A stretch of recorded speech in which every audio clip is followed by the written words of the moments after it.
Hello everyone, welcome to my presentation on the IEP process and special ed assessment. This is my special ed video 1. During the course I'll talk about various activators, summarizers, and types of assessments that can be used in the formative assessment process. A do now is one of these. I'm always pontificating about the importance of the beginning and ending of class. Because, based on research, just like the items in a list, what we remember best is what's first or what's last, or it's the beginning or the end of a class period. And just past the middle is what we remember the least. In my experience observing high school teachers, these crucial time periods were usually wasted taking attendance and waiting for stragglers in the beginning and ending of class, and ending class with 5 minutes to go with the famous rhetorical question, are there any questions? Anyone? Anyone? No? Okay, you can start your homework. Deadly!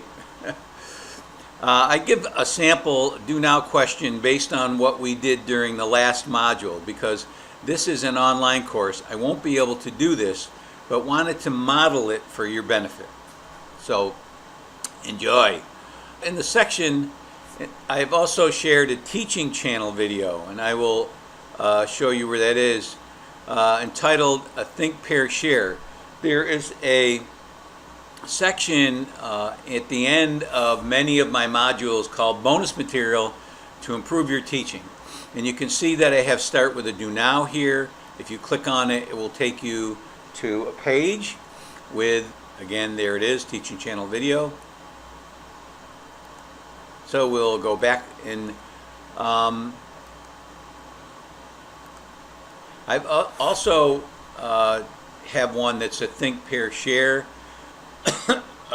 which I've put also at the section to make you a better teacher. But I have an issue with what happens in that video. The teacher uses a large group, and large groups need to be structured a lot differently than for just a simple Think, Pair, Share. Many people call a Think, Pair, Share a turn and talk. I think a Think, Pair, Share is a little more structured because you actually have students take time to think, then they pair together, and then you take turn sharing. So for the first 45 seconds or minute, partner 1 shares, next 45 seconds to a minute, partner 2 shares. So what this teacher did was she used a large group, and a Think, Pair, Share involves pairs, 2. Therefore, ergo, the strategy name. This presentation will hit on some of the big ideas of Chapter 1 in Cohen and Spencer and the Salvia et al. Chapter. I will try to present some new information here or give you some answers to the Sped quizzes connected to these videos, which I'm sure you're interested in. These are questions that hopefully you will be able to intelligently answer by the end of this module. Some feel that for the most part special education has become a dumping ground for students who are capable but just unwilling to learn. The key is the assessment process, and it must be one where multiple ways are used to determine if there is a disability. Using multiple assessments is another quote-unquote big idea of this course. As some would say, it's a process, not an event.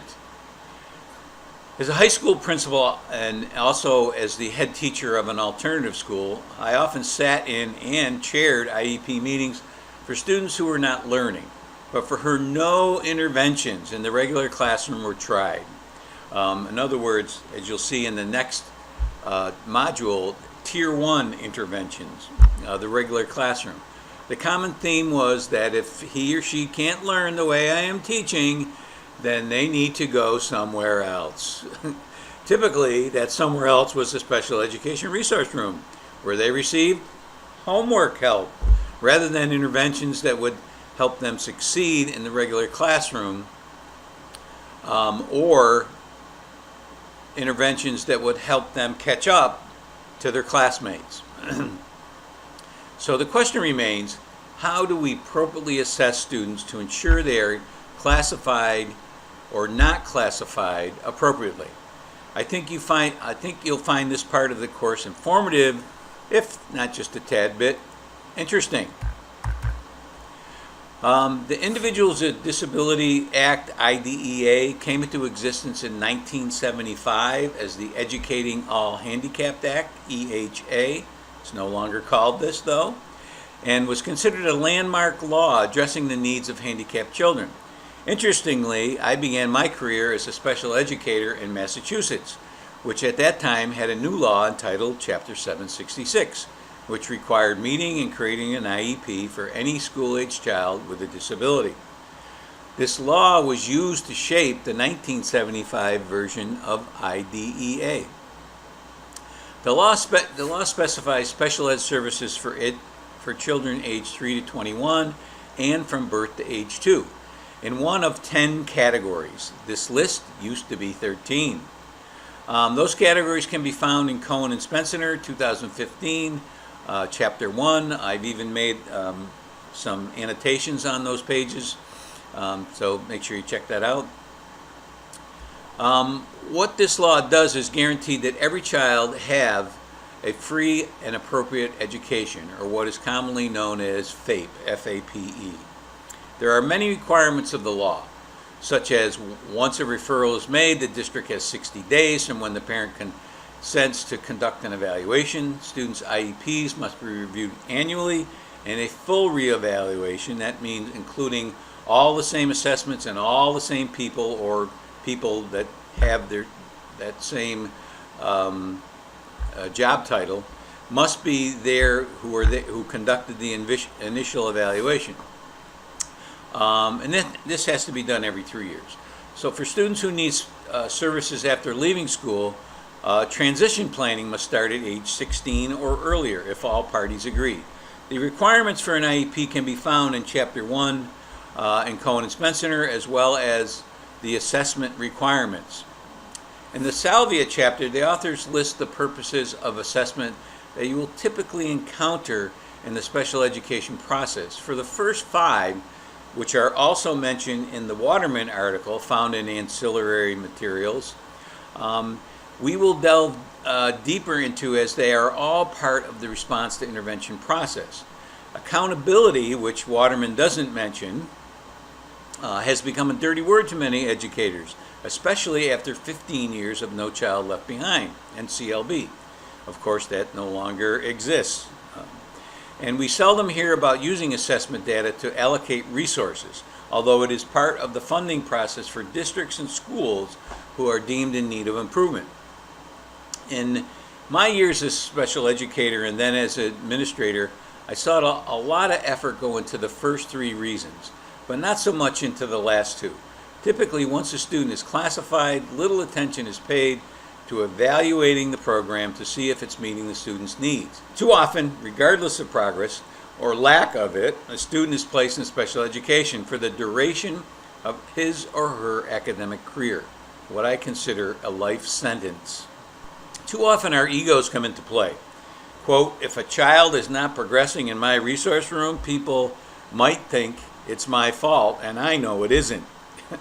Unquote. When in fact, a change or alteration in the program or teaching procedure might correct the problem. We need to be less ego-driven. You're going to hear me talk about the ego and leaving it out of the classroom throughout this course. And it must be more data-driven. If a student is not making progress based on accurate assessment, then let's make a change to see if we can right the ship and get that student caught up. Salvia et al. Start their chapter off describing ways to collect data. Data-driven instruction is a big buzzword in schools today. In this course, we will take a deeper look at observation and testing. There are many ways to gather information, and IDEA insists we use multiple measures to do this. These different methodologies, which include collecting student work samples, using pre-referral interventions, which we will talk about more next week, observing students in various settings, including conducting functional behavior analysis, FBA for students with emotional or attention problems, conducting interviews with the students, the parents, as well as teachers, and standardized testing. Of course, you can't classify a student on the basis of standardized testing alone. This is where standardized assessment take on a different meaning, especially norm reference assessments, which are developed to spread student scores over a normal distribution, the rolling hill type of curve, where 68% of the test takers are in the middle between the -1 and +1 standard deviation. Normally we use these test scores to see how students compare with his or her same age peers, not to evaluate schools or programs. Most parents and teachers want to know where a struggling student stands in comparison to the norm. You know, where is my student supposed to be? Where are the rest of his students? Where the average student is? So standardized norm reference tests are acceptable parts of the assessment of a child for the presence of a disability. The process engages not only the students and his or her parents, but the entire education system that deals and works with the child. In this next slide, I'll talk about various assessment methods other than standardized tests, one of which, curriculum-based measurement, we will discuss more in the RTI module. An ecological assessment involves assessing and observing a student in the environments in which they function on a daily basis. An FBA is a perfect example of this because the observer documents a student's behavior in all of these environments and the triggers or what calms the student down. So it's very important. Curriculum-based measurements are short, standardized assessments based on your own curriculum, which are sensitive to small incremental improvements in order to judge whether or not an intervention is working in a timely fashion. Dynamic assessment. One of my colleagues used to had a unit on dynamic assessment. I don't see dynamic assessment being used a lot anymore, although it may be and I just don't know about it. But it's done while trying to teach students something. So it explores the way students learn while actually being taught. A task analysis is usually for students with significant disabilities, and it's a process where a task is broken down into many smaller steps that the student might need to experience success. And outcome-based assessments are very similar for students that are transitioning out of special ed typically, and determining what a student needs to accomplish in terms of real-life tasks, like holding down a job. The student is assessed around the skills needed to do whatever outcome is deemed important. The last type of assessment is learning styles. Learning styles aren't new. The done and done model, for which I was trained and received my doctorate, has been around since 1969. There are 20 elements in the done and done model, and in my live classes I conduct an informal assessment of student processing styles, which usually gives most of them an aha moment saying, really? In the second module of the current discussion board, I will be making a teaching memo post about the incident mentioned here between Jane and her supervisor. And it involves her student Oscar and her concern for Oscar.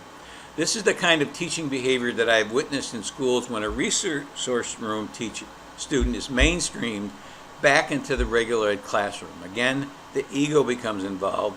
In this scenario, ask yourself, is the special ed teacher overprotective, too involved with parents, insubordinate for going over the principal's head, or is she just advocating passionately for her student? These are real dilemmas that special and regular educators must face. The answer is learning how to collaborate to benefit the student. Jane was concerned about her student Oscar, but may or may not have gone too far. You be the judge. You should also read the article entitled How to Advocate for Your Students Without Getting Fired. You really need to check it out. I'm anxious to read your comments on the discussion board. So that's it for my first SPED presentation. I will be back.